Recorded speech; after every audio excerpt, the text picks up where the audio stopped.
کنواں جو بولتا تھا، یہ بات اس زمانے کی ہے جب گاؤں شام ڈلتے ہی خاموش ہو جایا کرتے تھے، جب سورج کے غروب ہوتے ہی دروازہ بند کر لیے جاتے اور چراغوں کی لو ہلکی کر دی جاتی۔ اسی گاؤں کے کنارے ایک پرانی سی حویلی تھی جس کے پیچھے ایک گہرا کنواں موجود تھا۔ لوگ کہتے تھے کہ یہ کنواں عام نہیں بلکہ اس میں کسی زمانے کی چیخیں قید ہیں۔ دن کے وقت بھی کوئی اس کے قریب جانے سے کتراتا تھا، وہ رات کے وقت تو ادھر کا رخ کرنا موت کو دعوت دینے کے برابر سمجھا جاتا تھا۔ گاؤں کے بزرگوں کا کہنا تھا کہ کئی سال پہلے ایک عورت کو ظلم کے بعد اسی کنویں میں دھکا دے دیا گیا تھا اور تب سے اس کی روح وہی بھٹکتی ہے۔ رات کے پچھلے پہر جب ہر طرف سناٹا ہوتا، اس کنویں سے کسی کے سسنے کی آواز آتی۔ کچھ لوگ کہتے کہ وہ مدد مانگتی ہے اور کچھ کہتے کہ وہ کسی کو اپنے پاس بلاتی ہے، مگر جو ایک بار اس آواز کے پیچھے گیا وہ یا تو واپس نہ آیا یا پھر ہمیشہ کے لیے خاموش ہو گیا۔ اسی گاؤں میں ایک نوجوان رہتا تھا جس کا نام حامد تھا۔ وہ باقی لوگوں کی طرح ڈرپوک نہیں تھا بلکہ گاؤں کی کہانیوں کو محض وہم سمجھتا تھا۔ اس کے نزدیک خوف صرف کمزور دلوں کا سہارا تھا۔ ایک رات جب آسمان پر بادل چھائے ہوئے تھے اور ہوا میں عجیب سی سردی تھی، حامد نے ٹھان لی کہ وہ کنویں کی حقیقت خود دیکھے گا۔ اس نے ہاتھ میں ایک تیل کا چراغ لیا اور خاموشی سے گاؤں کے آخری کچے راستے پر چل پڑا۔ راستے میں اسے لگ رہا تھا جیسے کوئی اس کے پیچھے چل رہا ہو، مگر وہ موڑ کر دیکھتا تو کچھ نہ ہوتا۔ جب وہ حویلی کے قریب پہنچا تو ہوا اچانک تیز ہوگی اور چراغ کی لو کانپنے لگی۔ حامد کا دل پہلی بار زور زور سے دھڑکنے لگا، مگر اس نے خود کو سنبھالا اور کنویں کے کنارے جا کھڑا ہوا۔ نیچے اندھیرا ایسا تھا جیسے روشنی کو نگل رہا ہو، اور اسی لمحے سے اسے کسی عورت کی دھیمی سی آواز سنائی دی جو اس کا نام لے رہی تھی۔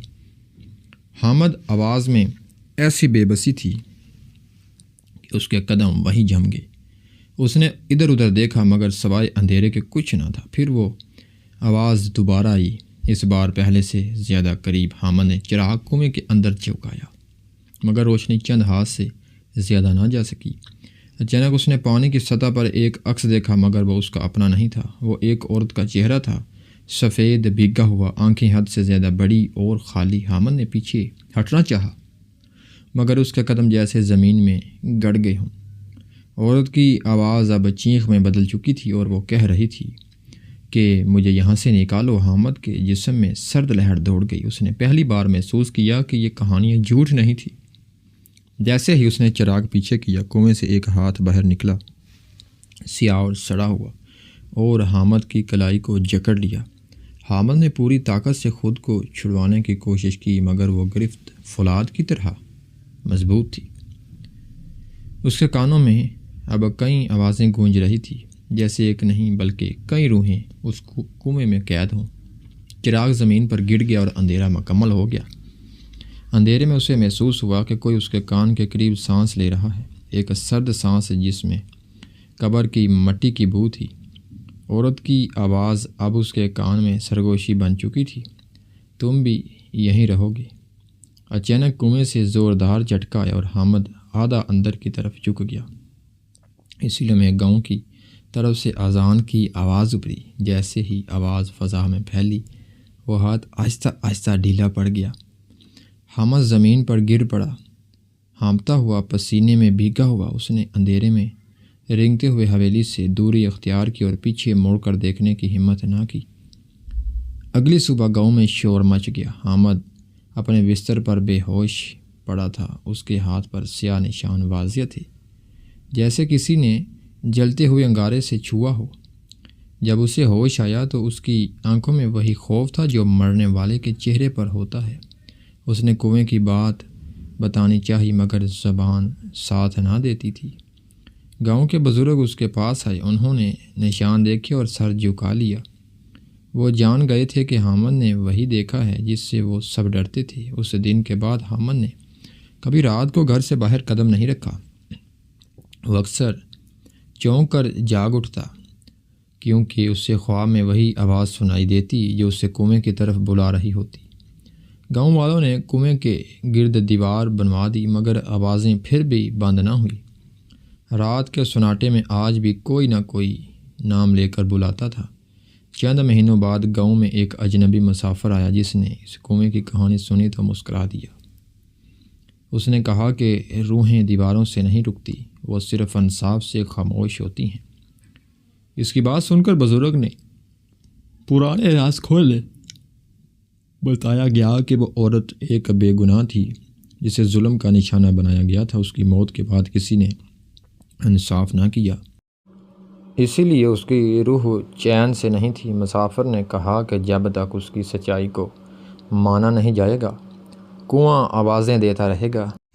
اسی رات گاؤں والوں نے چراغ جلائے، دعائیں پڑھی اور کنویں کے پاس جمع ہو گئے۔ ہوا میں عجیب سی کپکپاہٹ تھی، جیسے کوئی سن رہا ہو۔ اچانک کنویں سے وہی عورت کی آواز آئی، مگر اس بار اس میں غصہ نہیں، دکھ تھا۔ گاؤں کے سردار نے بلند آواز میں اس ظلم کا اعتراف کیا جو برسوں پہلے ہوا تھا۔ جیسے ہی اس کے الفاظ فضا میں بکھرے، کنویں سے ایک خوفناک چیخ بلند ہوئی، زمین ہلنے لگی، دیواروں میں دراڑیں پڑ گئی، لوگ خوف سے پیچھے ہٹ گئے، مگر مسافر اپنی جگہ کھڑا رہا۔ اس نے کہا کہ اب وہ آزاد ہو رہی ہے۔ اچانک کنویں سے سیاہ دھواں اٹھا اور آسمان کی طرف پھیل گیا۔ چراغوں کی لو تیز ہو گئی اور ہوا میں پھیلا بوجھل پن کم ہونے لگا۔ کچھ لمحوں بعد ہر طرف خاموشی چھا گئی، نہ کوئی آواز، نہ کوئی سرگوشی۔ گاؤں والوں نے سکھ کا سانس لیا، مگر حامد جانتا تھا کہ یہ خاموشی ہمیشہ کے لیے نہیں۔ دن گزرتے گئے اور کنواں واقعی خاموش ہو گیا، مگر حامد کے خواب نہیں بدلے۔ وہ اب بھی رات کو چونک کر اٹھتا، کیونکہ اسے لگتا تھا کہ کوئی اس کے کان میں سرگوشی کر رہا ہے۔ اس کے ہاتھ کا نشان کبھی مٹ نہ سکا، بلکہ وقت کے ساتھ اور گہرا ہو گیا۔ گاؤں والوں نے سمجھ لیا کہ کچھ نشان زندگی بھر ساتھ رہتے ہیں۔